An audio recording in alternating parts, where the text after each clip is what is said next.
Hi, this is the second video on learning data analysis. In this video, we'd like to focus on the process of doing statistics.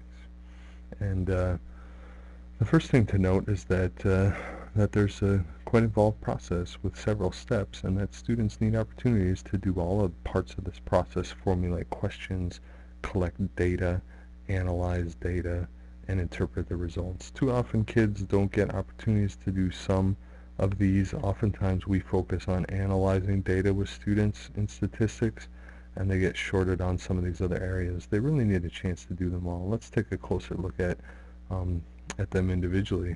What does it mean to formulate questions? Well, students should have the chance to think about what kinds of questions they might want to try to answer. And some of those questions are good to try to answer with statistical procedures, and those are the ones you can pursue. Van der Waals got a lot of nice ideas about ways to formulate questions with students. We can connect to things about themselves, their families, their class and classmates, their schools. A lot of things that are accessible and interesting to students.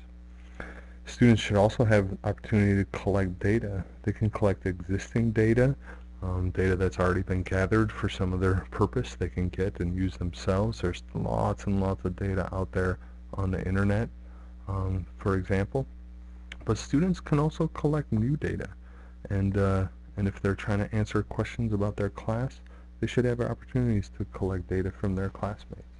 It can be more complicated for students than you might expect. They might have trouble organizing their data, making sure the data they gather matches the question they want, making sure that they're gathering one piece of data from each individual. Those kinds of things are more challenging for students than we might expect, and they need opportunities to collect it.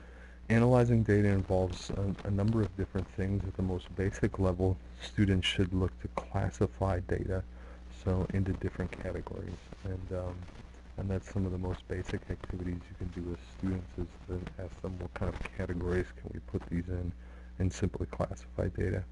We can also make lots of different kinds of graphs. You can see many different ones here that are possible to use to analyze data.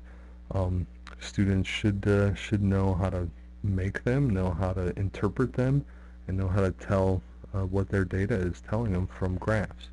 Oftentimes we emphasize making them by hand, and it's good for students to be able to make simple graphs by hand, but the interpretation is just as important or even more important, and a lot of times technology can make the creation of them easier so that they can focus on interpreting some of the many different graphs that they can create.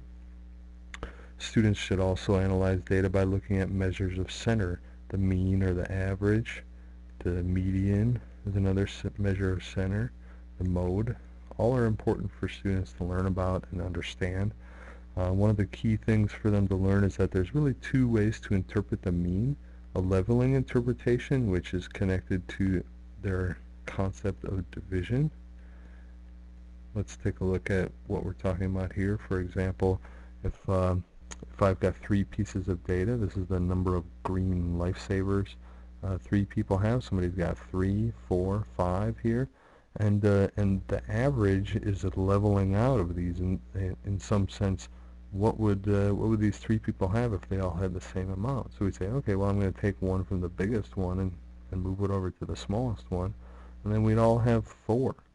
And so the mean number of green lifesavers is 4. And that's very closely connected to division, where we push all our lifesavers together and divide it into 3 equal parts. But the mean also can be thought of as a balance point. If we look back up at our 2 distributions up here, I said they both have the same mean, and that's because they both have the same balance point in the center here. As long as I move pieces up and down the same distance, they balance out the same, and so they have the same mean. And that's also a very important interpretation when you're considering sets of data. Students should also analyze variability, and we spent some time talking about that in the previous video. Last of all, students need to be able to interpret results. When they get the mean, when they look at a graph, can they interpret what those things are telling them about the data? An important part to connect back to context, and when we're connecting to context, we're doing statistics.